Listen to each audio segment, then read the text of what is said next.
Hello, আমি রাজপ্রতাপ বসু। আশা করি আপনারা সকলে খুব ভালো আছেন। আগামী শুক্রবারে আসছে রহস্যের অন্ধকারে ইউটিউব চ্যানেলে শ্রী ভিক্টর ব্যানার্জির কলমে পার্থপ্রতিম দাসের প্রযোজনায় অভিশপ্ত ডাকাতপুরী নামে একটি গল্প, যে গল্পের একটি বিশেষ চরিত্রে আমি অংশগ্রহণ করেছি, আমি কণ্ঠ প্রদান করেছি। এর আগে আপনারা শ্রী ভিক্টর ব্যানার্জির কলমে একটি গল্প রহস্যের অন্ধকারে ইউটিউব চ্যানেলের ঠিকানায় শুনেছেন, যেটির নাম ছিল শ্রাবস্তির কারুকার্য।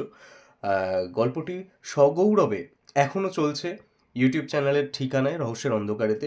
যারা যারা এখনও সেই গল্পটি শোনেননি তারা অবশ্যই গল্পটিকে শুনে নেবেন, নাহলে ভীষণ বড় একটি সুন্দর উপস্থাপনা বাংলা অডিও ইন্ডাস্ট্রির জগতের আপনারা মিস করে যাবেন, এটুকু বলতে পারি। আগামী শুক্রবারে আসছে অভিশপ্ত ডাকাতপুরী শ্রী ভিক্টর ব্যানার্জির কলমে। শুনতে ভুলবেন না, চোখ রাখতে ভুলবেন না রহস্যের অন্ধকারে ইউটিউব চ্যানেলে।